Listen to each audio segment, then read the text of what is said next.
আসসালামু আলাইকুম বন্ধুরা, কেমন আছেন? আশা করি আপনারা সকলে ভালো আছেন। আলহামদুলিল্লাহ আমিও ভালো আছি। আজকে যাব আমি কিরণমালা বাজার, আপনাদেরকেও নিয়ে যাব আজকে।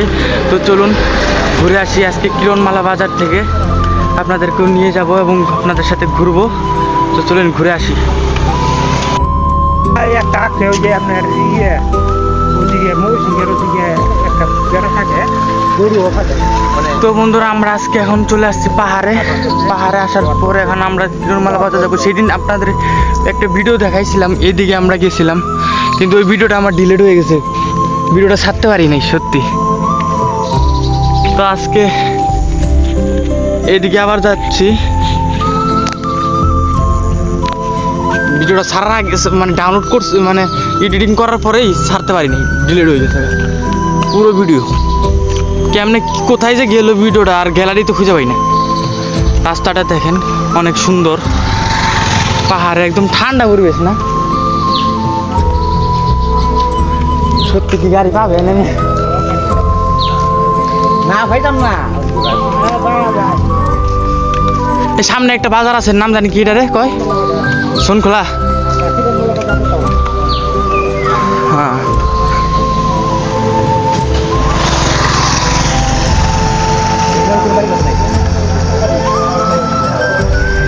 আমরা সেদিন যাই, সেটা বিশ্বাস করে পুরো অবাক হয়ে গেছি। ওই ভ্যানে যাবেন, ভ্যানটা থামান, দেরি না অটো রিক্সার মতো। ও রাস্তা আছে যেহেতু মানুষ আছে।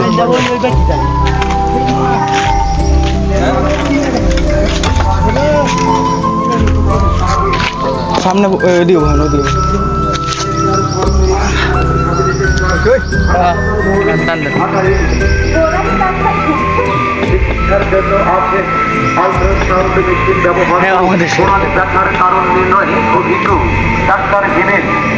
রোগী দেখছেন বৃহস্পতিবার বিকাল এবং শুক্রবার সারাদিন। আর ফিজিওথেরাপির জন্য centre for pain and rehabilitation, হাসপাতাল মোড়, ঘাটাইল, টাঙ্গাইল।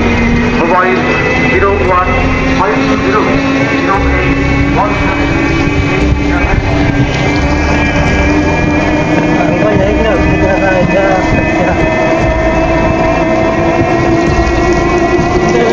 জমি জমা কি এগুলো ব্যক্তিগত নাকি সরকারি?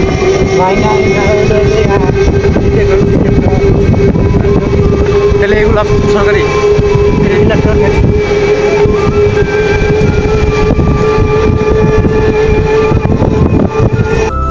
বন্ধুরা, সত্যি কথা বলতে আমার আসলে অসাধারণ লাগতেছে। আমাদের গ্রামের পাশে যে এমন একটা সুন্দর পাহাড়ি এলাকা আছে, আমি আগে সত্যি জানতাম না। যখন থেকে জানতে পারছি তখনই আমার খুব এইদিকে আসার ইচ্ছা হচ্ছিল, তার জন্য আজকে আসছি। আজকে দেখেন এরকম পাহাড়ি রাস্তার মাঝখানে চাষ করা হয়েছে, মানুষ এখানে ফসল চাষ করতেছে। এটা আসলে সত্যি দেখতেও সুন্দর লাগে এবং অসম্ভব সুন্দর লাগে। এই রাস্তাতে হাঁটতেও আসলে অনেক সুন্দর লাগে এবং এই রাস্তাতে আমি যাচ্ছি, সেটা আসলে অনেক ভালো লাগতেছে। আপনারা যদি চান এই রাস্তাতে ঘুরে আসতে পারেন একদিন। তো আমরা আস্তে আস্তে যাচ্ছি, যেতে যেতে আপনাদের সাথে গল্প করতেছি। ইনশাল্লাহ যেয়ে আপনাদেরকে পাহাড়ি এলাকা দেখাবো এবং আনারস চাষ করার পদ্ধতি এবং কচু চাষ করে এবং হলুদ চাষ করে যেই জমিতে, যে পাহাড়ি এলাকাগুলোতে, সেই এলাকাগুলো আপনাদেরকে ঘুরিয়ে দেখাবো। তো চলুন সেখানে যাওয়া যাক। আপনারা এতক্ষণ পর্যন্ত পাহাড়ি এলাকা এবং চাষ করার জমি দেখতে থাকেন, আমি গিয়ে ওখানে সেটা দেখাবো।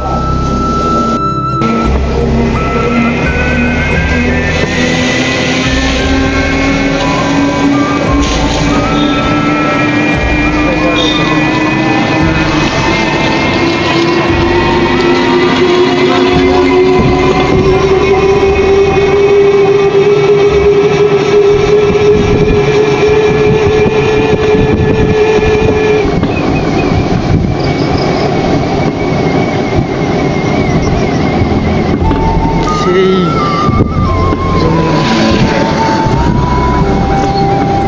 ভাইয়ের সাথে বাইক গিয়েছিলাম কয়েকদিন আগে।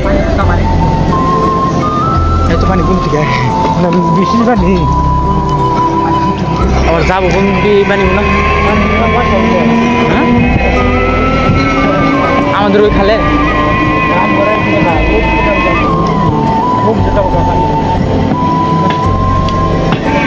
দিয়ে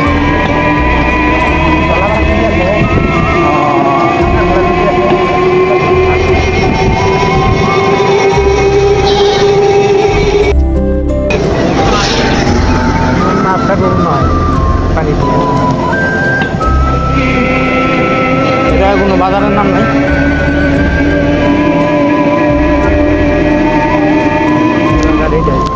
এটা কি বাজার? তো বন্ধুরা, এখন আমরা চলে আসছি কিরণমালা বাজারে। এই বাজারটা হয়তো বা অতটা উন্নত বাজার না, কিন্তু আসলে এটা অনেক পরিচিত বাজার এখানকার লোকদের মাঝে। আমি শুনেছি এই বাজারের কথা। এই বাজারে অনেক কিছুই পাওয়া যায়, পাহাড়ি যত কিছু আছে সেই জিনিসগুলো এখানে বিক্রি করা হয়। তো এখানে দেখেন কত সুন্দর পাহাড়ের উপর দিয়ে ফসল চাষ করা হয়েছে। আমি এখন সেগুলো আপনাদেরকে দেখাবো। তো চলুন আস্তে আস্তে যাওয়া যাক সেদিকে। আসলে আমি কল্পনাও করিনি এখান দিয়ে এলাকাগুলো একটা পাহাড়ে একটা বাড়ি, 1 কিলোমিটার দূর দূর একটা করে বাড়ি থাকে। একটা বাড়ির আশেপাশে 1 কিলোমিটারের মধ্যে কোনো বাড়ি ঘর নাই। তো এই ফসলগুলো দেখেন কি সুন্দর, পাহাড় কেটে গাছপালা কেটে এখানে বানাইছে। কি সুন্দর কচু গাছ চাষ করছে এবং হলুদ গাছ, আরও বিভিন্ন রকমের ফসল এখান থেকে চাষ করা হয়, যেগুলো অনেক দেখতেও ভালো লাগে এবং খেতেও অনেক ভালো লাগে এই এলাকার ফসলগুলো। কারণ এগুলো কৃষকেরা অনেক সুন্দর করে এবং অনেক চেষ্টার মাধ্যমে এগুলো তৈরি করে, মানে এগুলো চাষ করে। এগুলো আসলে অনেক সুন্দর কচু গাছ।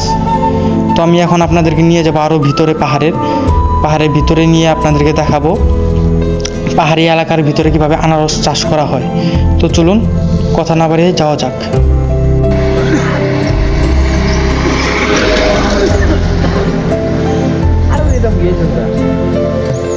তো ওইদিকে হাও যাই, ওইদিকে যাও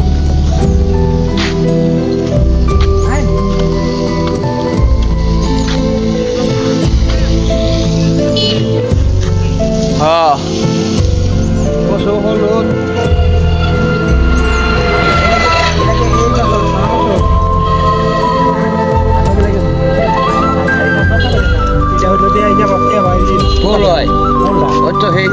কোনো নতা না, যেটা লম্বা এটা নতা বেরো, এটা কোনো নতা মতো বেরো। এটা থামাকসু করে কয়, আমার থামাকসু। বছর 50 কিছু করবি আমরা। থামাকসু আমরা কই থামাকসু। থামাকুস মানে এইটা কচুর আবার নাম। মানে বাপ কি আমরা ঠিক করি না, ঠিক করে বসে করে খাবার একটু করাতে হবে, করা তো না না না। একবার কচুর মা ইলিশ দিয়ে কচু খাচ্ছে, খাওয়ার পরে যে গলা চুলকানি শুরু করলো। হ্যাঁ, তো বন্ধুরা, আমি এখন আপনাদেরকে এমন একটা এলাকায় নিয়ে যাব, সেই এলাকাটা দেখলে আপনাদের অনেক ভালো লাগবে। যে এই এলাকাতেও মানুষ থাকে, দেখতে পারতেছেন ইট বিছানো একটা রাস্তা। আসলে মনে হচ্ছে ইট বিছানো আছে দিকে অনেক মানুষ এই এলাকাতে থাকে, আসলে তা না। এই এলাকায় যেদিকে আমি যাচ্ছি সেদিকে মাত্র 2 থেকে 3 জন মানুষ থাকে, মানে 2 থেকে 3টা বাড়ি আছে। যে 2-3টা বাড়িতে মানুষ থাকে, আর 1 কিলোমিটার বা 2-3 কিলোমিটার পরে হয়তো বা আরও কয়েকজন থাকে এরকম। আসলে এটা দেখতে আসলে খুব ভয় লাগে আমার, এখান থেকে মানুষ কীভাবে চলাফেরা করে, রাত্রে এখানে থাকে কিভাবে। আমি তো দিনের বেলা দিয়ে এখান থেকে চলাফেরা করতে ভয় লাগবে একা একা। আর মানুষ এখান থেকে রাত 11টা 12টা 10টা পর্যন্ত, 1টা 2টা 3টা পর্যন্ত তারা এখান থেকে চলাফেরা করে। এই দেখেন একজন ছাগল চড়াচ্ছে, এখানে নিয়ে আসতেছে। আর একটু সামনে গেলে দেখতে পারবেন আনারস বাগান, বিশাল একটা আনারসের বাগান। এটা দেখতে খুব সুন্দর লাগে এবং ভয় লাগে যে এরকম পাহাড়ের মাঝখান দিয়ে এগুলো কীভাবে চাষ করছে। এইগুলো দেখেন আনারস গাছের পাশাপাশি এখানে চাষ করা হয়েছে কচু গাছ এবং কলা গাছ। এগুলো দেখতে খুব সুন্দর লাগতেছে আমার কাছে। আপনাদের কাছে কেমন লাগতেছে জানি না, হয়তো বা অন্ধকার হয়ে আসছে, তার জন্য একটু ভিডিওর কালারটা একটু ভিন্ন রকম অন্ধকার লাগতেছে। কারণ বৃষ্টির দিন, এখন মেঘ চলে আসে, বৃষ্টি নামে, তার জন্য হয়তো বা ভিডিও কোয়ালিটি এতটা ভালো হয় নাই। আর নাড়াচাড়ার কারণে খুব খারাপ দেখতে লাগতেছে।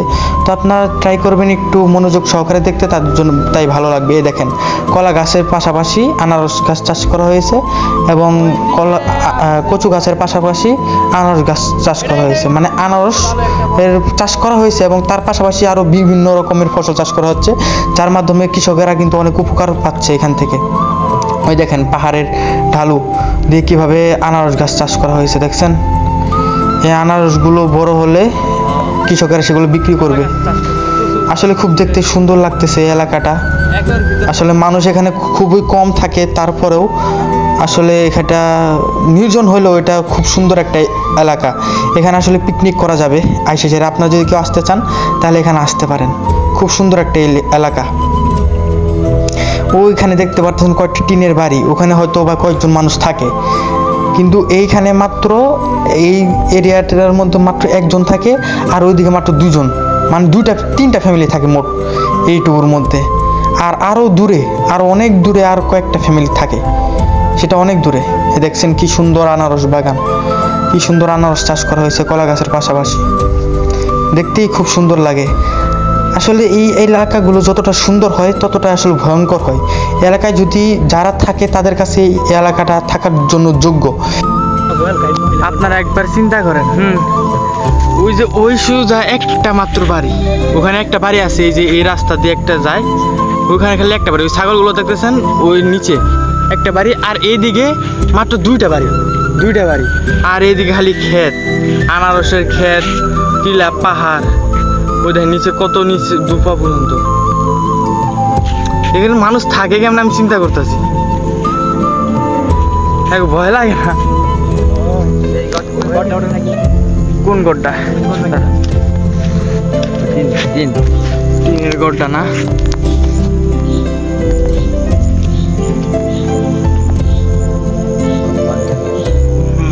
ওই যে তারা,